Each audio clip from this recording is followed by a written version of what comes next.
너희는 말씀을 행하는 자가 되고 듣기만 하여 자신을 속이는 자가 되지 말라.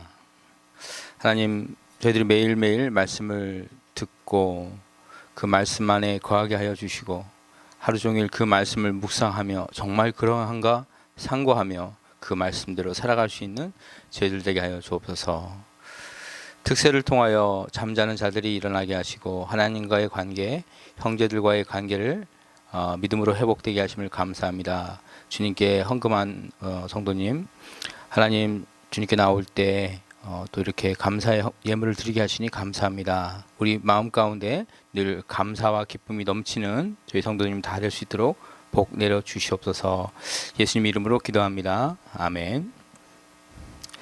우리 함께 찬송가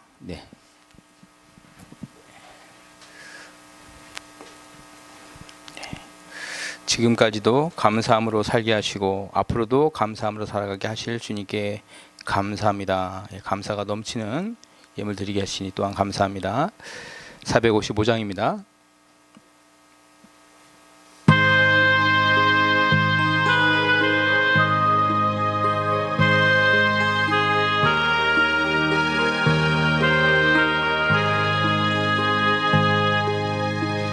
주님의 마음을 본받는 자, 그 맘에 평강이 찾아오면 험악한 세상을 이기리니 하늘로부터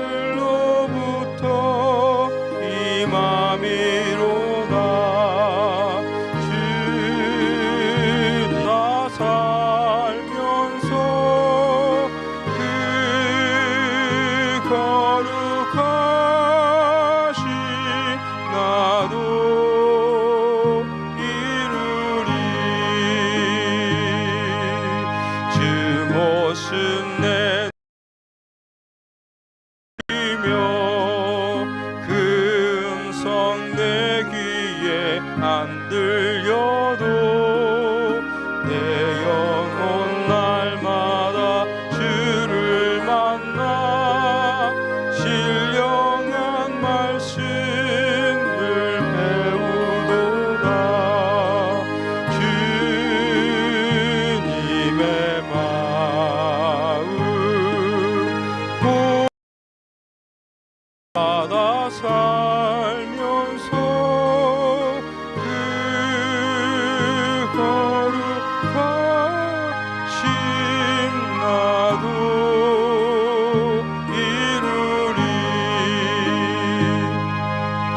가는 길 거칠고 험하여도 내 맘에 불평이 없어짐은 십자가 고난을 이겨내신 주님의 마음 본받음이라. 주님의 마음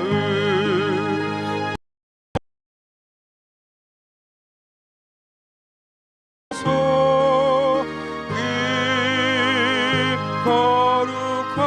거룩하심 나도 이루리. 주 예수 세상에 다시 그날의 무성도 변화하여 주님의 빛나는 그 영상을 다 함께 보며 주 찬양하리. 주님의 마음 본받아 살면서 그 거룩하심 나도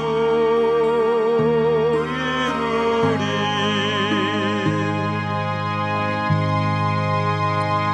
뒤에 문을 좀 열어주시겠습니까?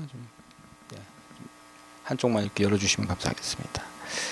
오늘 말씀 디도서 3장 8절에서 15절까지 말씀, 디도서의 마지막 부분 함께 읽고 묵상하도록 하겠습니다. 디도서 3장 8절부터 15절까지 천천히 한 목소리로 읽겠습니다.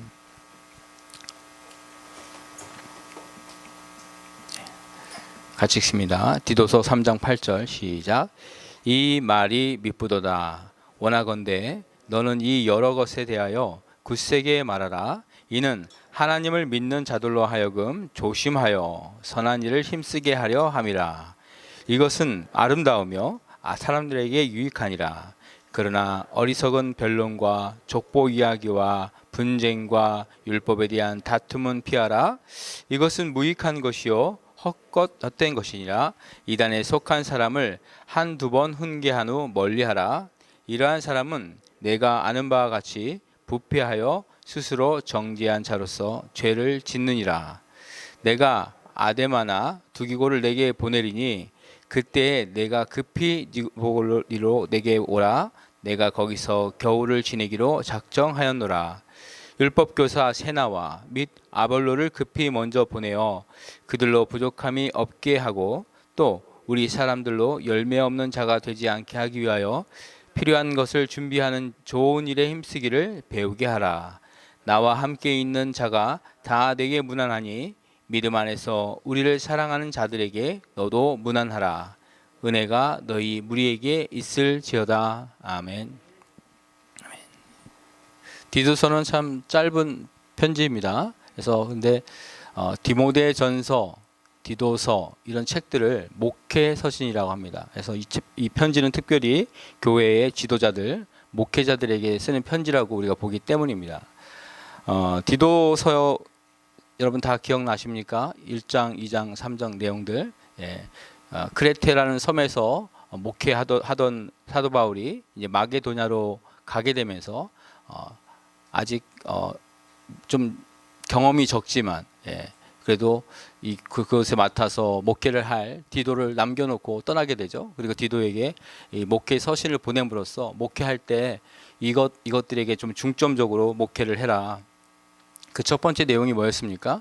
교회의 영적인 지도자들을 세워라. 여러분, 교회가 서기 위해서, 교회가 성장하기 위해서, 교회가 부흥하기 위해서 제일 관심 두고 제일 열심히 해야 될 것이요, 어떻게 사람을 모을 것인가. 이것보다는 어떤 영적인 사람들이 세워질 것인가.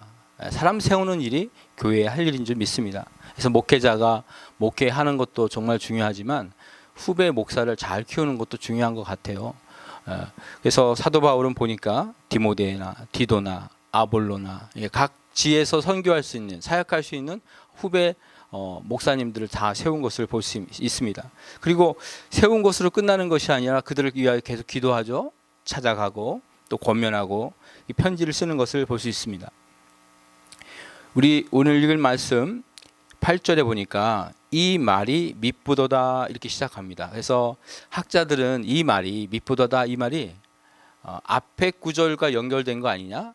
앞에 2장 그리고 또 3장 1절부터 7절까지 나오는 그 내용들을 이 말 정말 미쁘지 않느냐. 미쁘다는 말은 믿을만하다 이런 뜻입니다. trustworthy, 믿을만하다, 신용할 만하다, 신뢰할 만하다 이런 뜻이죠. 그래서 앞에 내용이 무엇인가 쭉 살펴보면 한마디로 우리가 구원을 얻되 우리의 노력 행위로 얻는 것이 아니라 은혜를 힘입어 하나님의 긍휼하심으로 우리가 은혜를 힘입어 구원받고, 그리고 우리가 얻는 것은 이 땅에서 상급이나 이 땅에서의 복락이 아니라 영생의 소망, 그리고 마지막 우리가 상속자로 된다는 것. 이거 참 미쁘지 않습니까? 정말 신뢰할 만하지 않습니까? 정말 가치 있지 않습니까? 하는 말로 볼 수 있습니다. 여러분, 우리가 신앙생활 할 때요, 여러 가지를 가지고서 신앙생활 하는 것이 아니라 하나님이 내게 주신 그때 주시는 한 가지 말씀만 붙잡고도 우리가 신앙생활을 잘 할 수 있습니다. 여러분, 노아가 평생을 들여서 산 꼭대기에서 방주를 짓잖아요. 그 사람이 창세기, 출애굽기 이런 성경이 있었던 것이 아니에요. 한 가지 말씀을 주신 거예요. 근데 그 말씀을 듣고 노아는 하나님을 두려워했죠. 자기에게 손가락질하는 사람들을 두려워하는 것이 아니라 하나님을 두려워했어요. 중요한 것은 우리가 말씀을 많이 알고 많이 듣고 오랫동안 신앙생활을 한 것이 중요한 것이 아니라 단 한마디 말씀이라도 이 말씀은 정말 하나님 말씀이구나 붙잡고 그 말씀을 두려워하며 그 말씀을 대로 살아가는 것, 이것이 또 잊어버리고 듣고 흘려버리고 들은 것으로 머무는 것이 아니라 그것을 신뢰하는 것, 말씀을 신뢰하는 저와 여러분 되기를 주님의 이름으로 축복합니다. 그래서 이 말이 미쁘다. 그리고 원하건대 너는 이 여러 것에 대하여 지금까지 너에게 가르쳐준 이 진리의 말씀들, 이 모든 것에 대하여 굳세게 말하라. 여기서 굳세게 말하라는 것은 강하게 긍정하라, 확언하라 이런 뜻입니다. 그래서 목회자 디도에게 주는 사도 바울의 마지막 권면은 무엇이냐면 자신의 마음을 굳세게 하고 가르쳐야 될 것을 담대하게 전해라는 것이죠. 담대하게 전함으로써 때로는 그것으로 훈계하고 책망하고 사람들 마음을 찌를 수도 있어요. 아프게 할 수도 있어요. 하지만 그것이 너의 임무다 하는 것을 마지막으로 권면하고 있는 것입니다. 그래서 어떻게 됩니까? 우리 하나님을 믿는 해서 그 8절 끝까지 한번 읽어볼까요? 하나님을 시작. 하나님을 믿는 자들로 하여금 조심하여 선한 일을 힘쓰게 하려 함이라. 이것은 아름다우며 사람들에게 목회자가 진리의 말씀을, 복음의 말씀을 전함으로써 우리 듣는 성도들에게 유익한데 그것이 첫 번째 무엇인가 하면 조심하는 겁니다. 조심. 그래서 이 디도서에서 가장 반복되어서 나오는 말, 대부분 반복되는 말들이 중요한 말들이죠. 신중함이란 말입니다. 여러분, 신중함. 조심하다, 신중하다. 신중하다는 게 뭔가 조심스럽게 뭐 신중히 따진다는 것도 되지만 생각을 여러 번 한다는 뜻이에요. 말을 하기 전에 이 말을 할까 말까 생각해보고 말을 하는 거예요. 그냥 그 순간 그냥 말을 하는 게 아니고 일을 저질러 놓고 그다음 감당하는 것이 아니고 교회 안에서는 말 한마디도 안에서 되새겨보고 정말 그런가? 이렇게 말하는 게 좋은가? 내가 혹시 이렇게 말하면 저 사람이 오해하지 않을까? 상처받지 않을까? 항상 사고 깊게 하는 것. 그래서 믿음의 연수가 되신 분들은요, 연수만큼 생각하시면 좀 좋습니다. 이제 교회 막 다니신 분들은 뭐 한 번, 교회 한 2년 이상 다니신 분은 2번, 교회 한 10년 다녔다 10번 생각하세요. 생각하다 보면 말할 기회를 놓치죠. 그럼 말 안 하면 됩니다. 왜 우리가 꼭 말을 하고 싶은가 하면 하나님을 신뢰하지 못하기 때문에 할 때가 있어요. 하나님께 맡겨드리자 이래도 되는데 굳이 내가 그 말을 해야 되겠다, 꼭 내가 이건 해야겠다 이럴 때가 있거든요. 교회 안에서는 그런 것들을 조심해야 할 줄 믿습니다. 우리 9절 한번 읽습니다. 또 우리가 무엇을 통하여 유익을 얻을 수 있는가, 무엇을 얘기하고 있는가 한번 9절 읽습니다. 같이 시작. 그러나 어리석은 변론과 족보 이야기와 분쟁과 율법에 대한 다툼은 피하라. 이것은 무익한 것이요 헛된 것이라. 네. 그래서 사도 바울이 디도에게 중요한 것, 잘 가르쳐야 될 것도 얘기했지만 이런 것들은 별로 중요하지 않아. 이런 것들은 피해라 이렇게 얘기하는 말씀이 나옵니다. 두 번째 우리가 해야 될 것은 피하는 것입니다. 조심하여 삼가하고 또한 피할 것들이 있습니다. 그것이 무엇인가 보니까 첫 번째 어리석은 변론, 그리고 족보 이야기, 분쟁과 율법에 대한 다툼, 이런 것들은 피해라. 우리가 살다 보면 시간을 들이고 물질을 들이고 열정을 들이고 뭔가 열심히 할 때가 있어요. 다른 사람들과 막 토의하고 논쟁하고 거기에 열을 불을 내고 막 할 때가 있어요. 그런데 보면 그러한 것들이 정말 가치 있는 것인가 한번 돌아볼 필요가 있습니다. 어떨 때는 하고 골똘히 시간을 들였는데 그 일로 인하여 사람들이 세워지는 것이 아니라 사람들이 헷갈려하고 분쟁이 되고 다툼이 생기고, 내가 지금 하고 있는 것이 유익한 것인가 알아보기 위해서는요, 그 결과를 보면 압니다.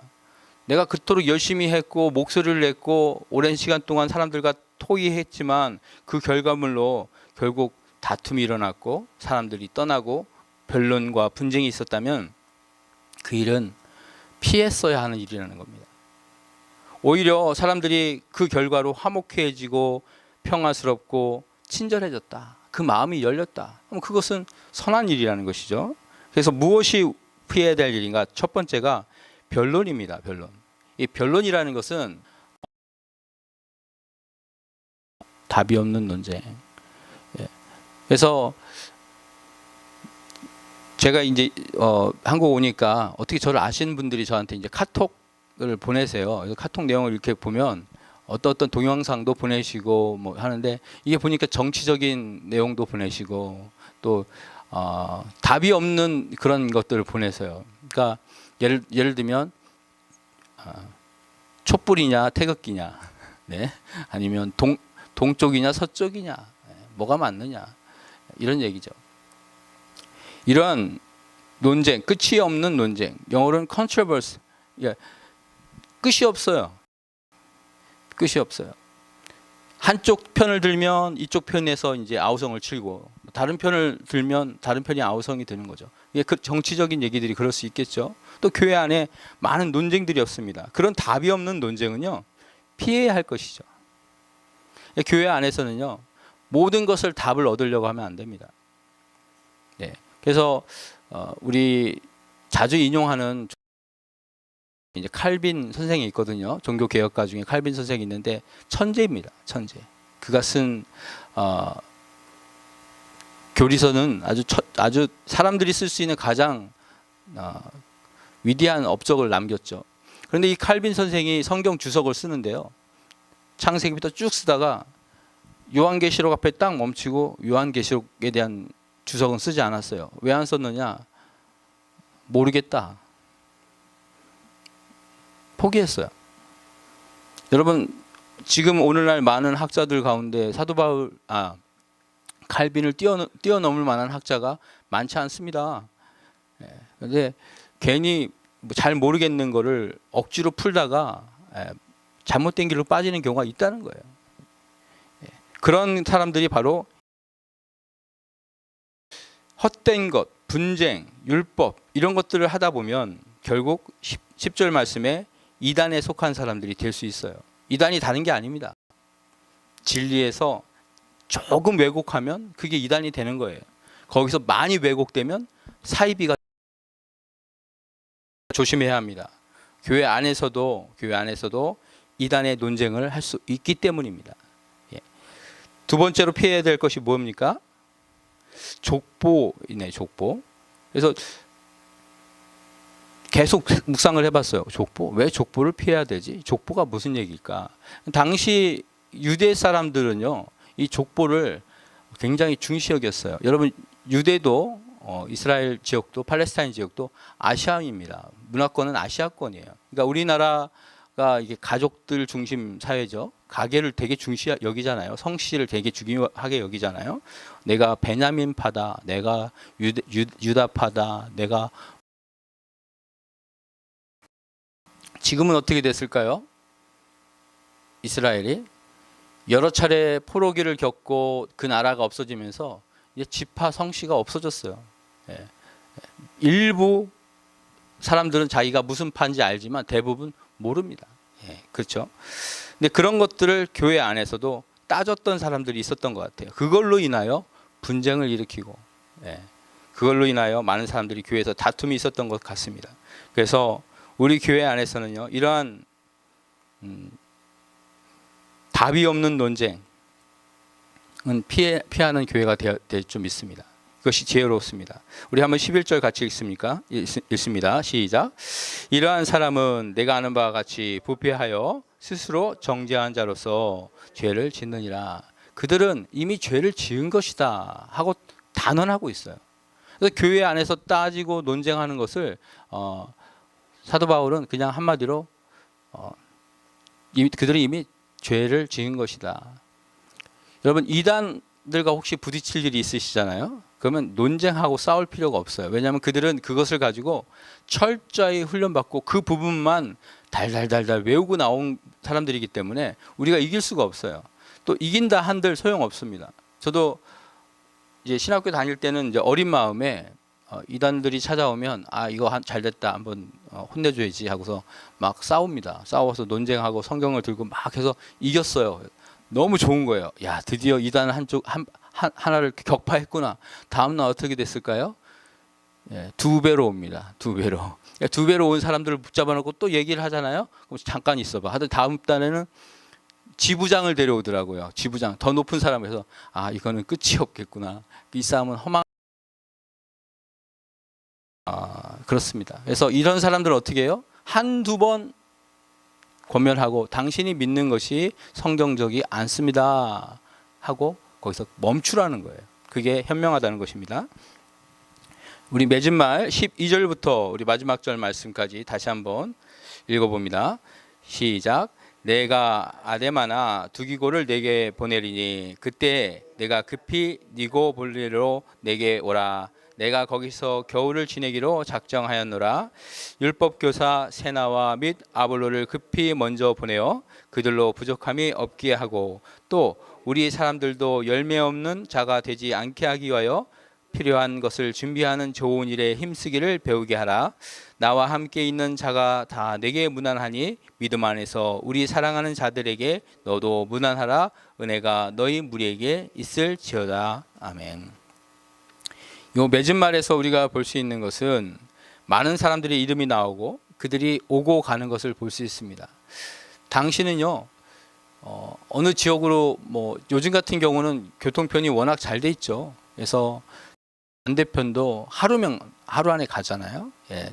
그래서 12시간이면 한 14시간 정도 되면 못 가는 곳이 없습니다. 다 갈 수 있어요.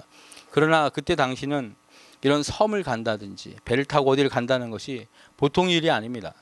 그런데 사도 바울은 아데마나 두기고를 내게 보낸다. 사도 바울을 생각할 때 디모데 혼자서 그 섬에서 사역하는 것이 힘들다는 걸 너무 잘 아는 것이죠. 동역할 사람들을 보내주는 거예요. 또 이쪽으로 와서 도와달라. 그래서 여러분 목회라는 것은요, 교회라는 것은 혼자 하는 것이 아니에요. 그렇죠? 같이 하는 것입니다. 어제도 같이 우리 권사님들과 함께 신방을 갔는데 여러 명이 함께 찾아가고 또 도와주고 이것이 참 우리나라에 옛날부터 있었던 그 품앗이라는 좋은 문화가 있잖아요. 전통이 있습니다. 무슨 말입니까? 적들은 사방에서 밀려오거든요.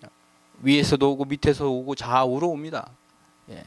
그것을 한쪽 면을 보고 싸우는 것이 아니에요. 그래서 내가 동쪽을 맡을 때니 당신은 남쪽을 맡고 서쪽을 맡고 북쪽을 맡고 나는 이렇게 말씀을 전할 테니 여러분은 기도로 협력해 주시고 우리 성도님들 가운데 미처 우리가 돌아보지 못한 사람들 신방해 주시고 보니까 누가 아파요. 그래서 교회 못 나왔어요. 그러면 우리 소그룹장님들께서 찾아가 주시고 문제가 심각하네요. 같이 기도해야겠네요. 그럼 말씀해 주셔서 같이 또 찾아가고 이렇게 동역하고 협력하는 것이 교회의 아름다운 모습이라는 것입니다. 사도 바울은 디도에게 네가 그레테섬을 맡아라. 네 마음대로 해라. 너의 모든 책임이다 하지 않고 지속적으로 편지로 권면하고 지원자들을 보내고 지원군을 보내고 실제로 물질로도 도왔던 것을 우리가 알 수 있습니다. 우리가 교회의 사역은 앞에서 잘 하는가 못하는가 쳐다보고 감독하고 관찰하는 것이 아니라 뛰어드셔야 합니다. 뛰어드셔야 돼요. 그래서 처음 제가 디도서 말씀을 전할 때 디도서는 영적인 지도자를 세우는 책입니다. 그 어떤 항목들을 우리가 해당되는지 봐야 합니다. 또한 그것을 통하여 내가 그러한 지도자가 되어야 되겠구나. 그렇죠? 첫 번째가 바로 말씀을 붙드는 저와 여러분 그런 영적인 지도자들이 다 되시기를 주님의 이름으로 축복합니다. 기도하겠습니다. 하나님 오늘도 이 말씀 주시는데 이 말씀을 듣고서 흘려 보내지 않게 하여 주시고 이 말씀을 붙잡고 정말 그런가 나에게 무엇이 해당되는가 생각해보고 상고하고, 오늘 하루도 애쓰는 저와 우리 모든 성도님들 될 수 있도록 붙잡아 주시옵소서. 말씀 가운데 거한다는 것이 무엇인가? 주님, 말씀을 가지고 싸워나가게 하여 주옵소서. 내 자신과 싸우게 하시고 내 자아와 싸우게 하시고, 우리 교회 공격들과 또 싸우게 하여 주시고, 답 없는 논쟁을 피하며 오히려 하나님 믿는 사람들을 선한 일을 힘쓸도록 돕는 우리 모든 영적인 지도자들 되도록 인도하여 주옵소서. 이 아침에도 저희들 기도합니다. 하나님, 저마다 기도의 제목들이 있습니다. 어려움들이 있습니다. 그 상황들 잘 아시죠? 우리 자녀들 가운데 몸이 아프고 연약하여 고통받는 자녀들을 주님 치료하여 주시옵소서. 우리 어르신들 가운데 병약하고 노약하여 아버지와 거동하지 못하고 힘들어하시는 우리 어르신들 주여 힘주시고, 그들이 백수를 누리게 하시며 믿음의 조상들로서 자녀들을 잘 본을 보일 수 있는 이름으로 기도합니다. 우리 한번 통성으로 기도하고 나갈 때 주여 크게 3번 부르고 기도하겠습니다. 불러 주시면 감사하겠어요. 주여 3번 부릅니다. 주님, 주여, 주여. 할렐루야. 하나님 감사합니다. 이 아침에도 말씀